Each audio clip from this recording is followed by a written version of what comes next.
So this is another kind of weird story in that it's like, oh, really? Now we're talking about this. So this comes to us from Newsweek. And as you know, corporate media has been, well, for the last, I don't know, 5, 10, 50, 30,000 years, been talking about how Medicare for All is bad. And how are you going to pay for it? And do you really think that Americans want only one place to provide insurance? They love their doctor because their doctor is their insurance company, apparently. That was when Bernie Sanders was running. Now that Bernie Sanders' campaign is winding down, he's stopped he's stopped buying ads on Facebook, which is a trend that we see in this election, that they stop spending money on ads and then they drop out. But now we got something interesting happening. Medicare for All is probably the best-known plank in Senator Bernie Sanders' campaign platform. He wants the federal government to take over private health care insurance and replace it with a comprehensive single-payer program. Under this plan, every U.S. resident would automatically be insured for nearly every contingency: hospital stays, dental care, mental health, ambulance services, and long-term care, among other things, with nearly no copays or deductibles. Grandma needs a nursing home? That's covered. Your son needs counseling for a drug addiction? Covered. No surprise bills? No copays. Critics slam the plan as too expensive. Sanders insists it will save money overall. Everyone agrees, however, that Medicare for All would amount to a massive transfer of spending from private sector to the U.S. government. What goes largely unappreciated in this debate is that the U.S. government already owns and runs one of the most successful healthcare programs in the world. It's taken care of millions of some of America's most challenging patients, including residents of isolated rural communities and older patients who need long-term care. It does so while eliminating many of the racial disparities that haunt the American health care system. It trains most of America's doctors. It is a leader in telehealth, electronic healthcare records, precision medicine, and many other important forward-looking technologies. It earns quality of care ratings that most hospitals would envy. It keeps coverage generally below average and charges most patients little or nothing. This system is the Veterans Health Administration, commonly referred to as the VA. After the broader agency that runs it, the U.S. Department of Veterans Affairs, along with the Walter Reed National Military Medical Center, operated by the Department of Defense. So this is interesting. This article goes, you should check our show notes. It goes pretty far, more in depth. But the thing I brought this up was, so now we're talking about the positives of Medicare for All. Because you know for a fact that if Bernie Sanders, if things were different, things worked out differently, the split field still existed, Bernie Sanders was in the lead, they would never write this article. Because we saw the articles that Newsweek and other places wrote when Bernie Sanders was considered either the front runner or in contention for the nomination. This article would have been, healthcare, oh, this is a government takeover, it's too expensive, we can't do it, blah, blah, blah, blah, blah. But now that Sanders is out of the way and the threat of it actually being implemented is gone, because we know for a fact that Biden would veto it, because those are his exact words if he got to his desk, because reasons.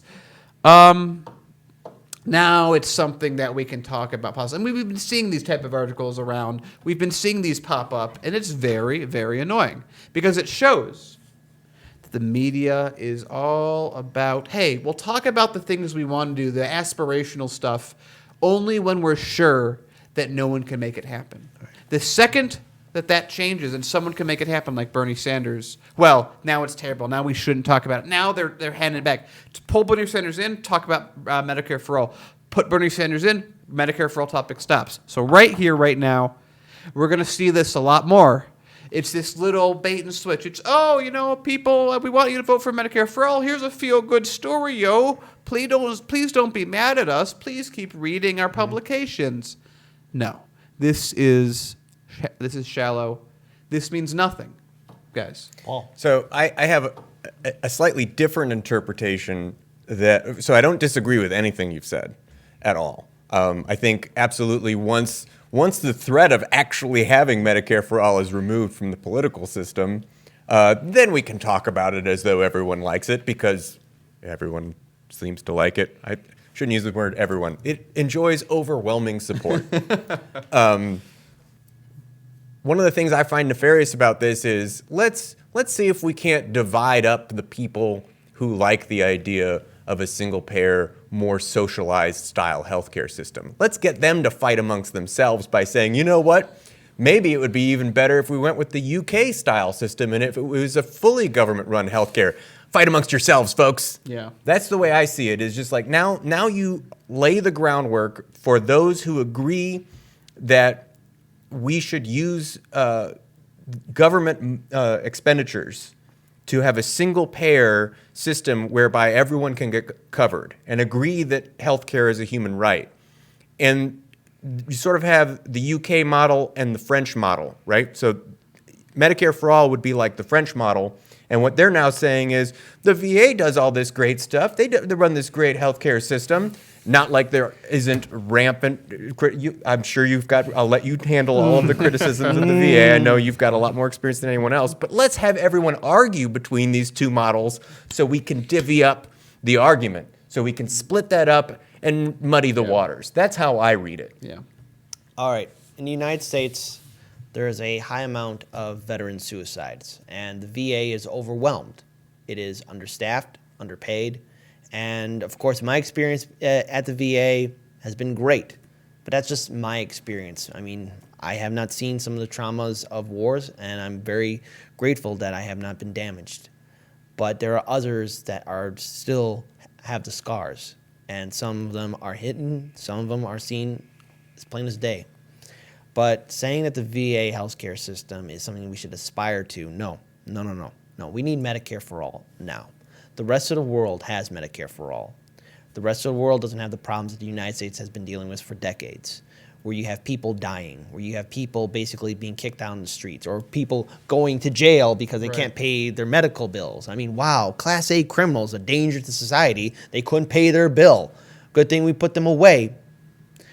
We are the most advanced country in the world, and our health insurance system, our pharmaceutical system, and our political system cannot withstand this small virus that has just basically crippled the entire global community. People need Medicare for all. We cannot afford to take the tests to see if we are positive with the coronavirus. This thing is overwhelming our system. It cannot hold. And so now there's a real disaster just waiting in wings to happen here in the United States. But oh no, at least according to the corporate media, it's okay to talk about Medicare for all now because Bernie Sanders is going to be done with the race. It's okay to talk about all these nice things now because the bad Bernie and all his Bernie bros are gone.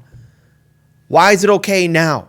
We should have been talking about this for decades, but the only reason why we weren't talking about it was because of money in politics, because of fake politicians who were putting on this friendly smile, letting us know that everything's okay, and then gradually, pragmatically, we would get there.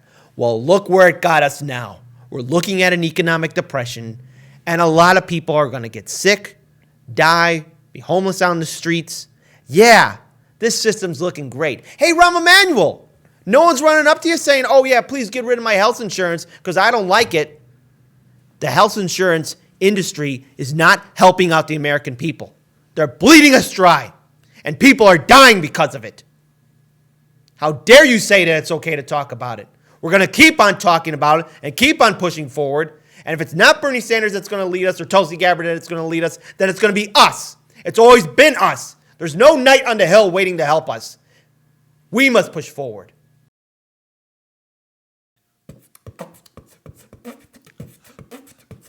Hey, welcome to Hard Lens Media.